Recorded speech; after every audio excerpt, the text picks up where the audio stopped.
భద్రాద్రి జిల్లా లక్ష్మీదేవిపల్లి మండలం హేమచంద్రపురానికి చెందిన ఎల్లావుల సీతారాములు తనకు వారసత్వంగా వచ్చిన 3 ఎకరాల 22 కుంటల భూమిని తన తండ్రి మొదటి భార్య వారసులు ఆక్రమించే క్రమంలో తమను చాలా ఇబ్బంది పెడుతున్నారని, తనపై తన కొడుకులపై ఎల్లావుల వెంకట ప్రసాద్ తన పోలీస్ పవర్ ఉపయోగించి తప్పుడు కేసులు పెట్టి భయాందోళనకు గురి చేస్తూ వేధిస్తున్నారంటూ వారు ఆవేదన వ్యక్తం చేశారు.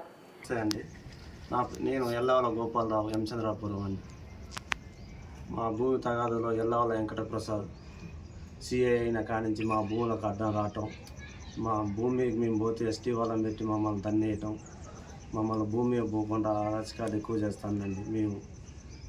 మేము పెడితే కేసులు కావట్లేదు, ఆయన ఎస్టీ కేసులు మా మీద బనాయించి మమ్మల్ని కోట్ల పాలు చేసి కేసులు చేసి మమ్మల్ని బాగా ఇబ్బంది పెడుతుండ్రు. ఇబ్బంది పెడుతుండ్రు. దయచేసి మమ్మల్ని న్యాయం చేయాలని కోరుతున్నాము. సర్వే గతంలో ఈడీ సర్వే జరిగింది, ఆడ గొడవ జరిగింది. రిపోర్టు మేము అడిగితే లేదు, గొడవ జరిగిందని చెప్పారు. ఆ తర్వాత వాళ్ళకి రిపోర్ట్ ఇచ్చారు. ఆ రిపోర్ట్ తీసుకెళ్ళి కలెక్టర్ కోర్టులో చూపించటం, పోలీస్ స్టేషన్లో చూపించటం, భూమి మాదే అనటం, పట్టా పాస్బుక్లు చేయించుకున్నారు మాకు తెలియకుండా.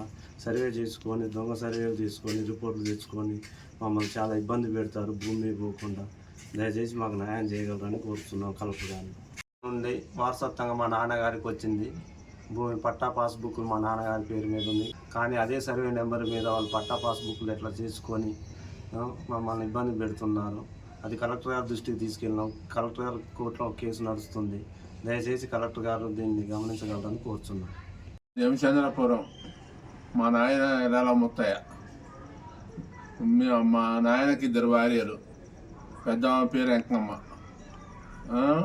చిన్న ఆమె పేరు ఈరమ్మ. మా తల్లికి మేము 2 పుట్టినాం. ఆ వెంకమ్మకి ఒక కొడుకు పుట్టిండు. అయితే మా నాయన మాకు ఇప్పుడు 50 ఏళ్ళ కింద భూమి మంచి ఇచ్చిండు. భూమి మంచి ఇచ్చి కనుక మా ఎవరి వాళ్ళు చేసుకుంటున్నాం. ఎవరి వాళ్ళని చేసుకుంటా అంటే మా నాయన చచ్చిపోయిన దాకా ఎవరు రాలే. మరి మా నాయన చచ్చిపోయాడు. నేను జమాలు వేసుకున్న తర్వాత దాన్ని ఏం చేశారు, నేను నరకబోయే వారికి అడ్డం వచ్చారు. ఏందయ్యా అని ఊళ్ళో పెద్ద మనుషుల కాడికి పోతే ఎవడు చెవును పెట్టకపోయే వారికి అమ్మ ఇది చెవును పెట్టలేదని అందరు పెద్ద మనుషులు చెప్పి చేసి తిరిగి ఆ మోపున నేను కోర్టుకు పోయి చేస్తే ఆర్డీఓ గారు ఏమన్నాడంటే, నీకు ఎవడొద్దు, నీకు అన్ని కాచాలు ఉన్నాయి, నీ కాచాలే, నీకు సాక్ష్యాలు అన్నిటికీ కాచాలే, నీకు ఎవడు పని లేదు అని ఆర్డీఓ గారు చెప్పిండు. చెప్పినాక అది ఏం చేసిండు, నీది ఉందా అన్నాడు. నాది ఇంతవరకు ఉందాయా, 3 ఎకరాల నాకుంది, కడమది మీ అన్నకుందా అన్నాడు. ఉన్నదయ్యా అన్న. ఇప్పుడు పక్కనకి ఎట్టే కదా అని ఉన్నదన్న. దాని మీద అమ్మని చేయలేనని మళ్ళా 2 వాయిదాలు తిప్పి 3వ వాయిదాకి నేను చేయలేను అని అన్నాక నేను కలెక్టర్ కోర్టుకు పోయినా. కలెక్టర్ కోర్టుకు పోయి కలెక్టర్ ఆడ వాయిదాలు వేసుకొని ఆడ తిరుగుతున్నాం. ఆడ తిరిగేప్పటికి ఏమైంది, నీ కాచాలు చేయ అన్నాడు మా అన్నది. మా కాడ కాచాలు లేవు, ఏం లేవండి, మా కాడ ఏం లేవు అన్నాడు. నీ ఏంది అన్నాడు. అయ్యా నాకు బొక్కు అని బొక్కు తీసుకుపోయి చూపించాను. నేను బొక్కు తీసుకుపోయి చూపెట్టే వారికి ఆ బొక్కుని పర్లేదుకి ఏం లేదులే అన్నాడు.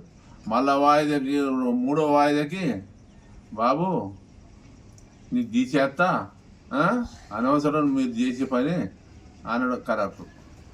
అన్నాక ఆయన ఏం చేశారు, ఏమైందో ఆయన ట్రాన్స్ఫర్ అయిపోయాడు.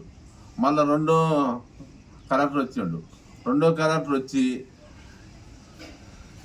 నీ బొక్కులేయి, మీ కథ ఏంది, మీకు ఎంత ఇస్తుంది అని అన్నాడు. అనేవారికి ఆయన ఏం చేసిండు, ఈ అనేవారికి మా కాడ ఏమి లేవండి, మా కాడ కాగితం ముక్క లేవు అని చెప్పారు. చెప్పినాక నీ కాడ కాగితాలు ఉన్నాయంటే ఇంకా అయ్యా నా బొక్కులు ఇవి అన్న. బొక్కులు చూపెట్టిన. పర్లేదని మళ్ళీ ఆయన తీసుకున్న ఆయనే నా చేతికి ఇచ్చిండు కలెక్టర్ గారు. తీసుకొని జాగ్రత్త బుక్కులు ఆయన చెప్పిండు. చెప్పి ఇంకో మళ్ళా 3వ వాయిదాకి కొట్టేస్తానా అని చెప్పిండు. అంతనే కరెంట్ వచ్చింది. ఆయన వెళ్ళిపోయిండు, హైదరాబాద్ పోయిండు. హైదరాబాద్ పోయినోనికి ఆయన్నే ట్రాన్స్ఫారం పెట్టారు ఇంక రాకుండా. ఆయన పోయిండు. ఆయన పోయిన తర్వాత ఇప్పుడు ఇంకో కలెక్టర్ వచ్చిండు. ఆయన కాడ అరే ఇది ఇంత పని అయిందని ఈడు తీసేసిండు. ఏది మా లాయర్ తీసేసి మళ్ళీ వెంటనే మళ్ళీ వేసాడు. మళ్ళీ వేసినాక నడుస్తుంది ఇప్పుడు. ఇప్పుడు వెంకటప్రసాద్, మోహన్ రావు, జగన్మోహన్ రావు ఎర్రని ఊరుకొస్తారు. అంతా ఉద్యోగస్తులే. మేము చేసుకుంటే బతనం లేకపోతే లేదు.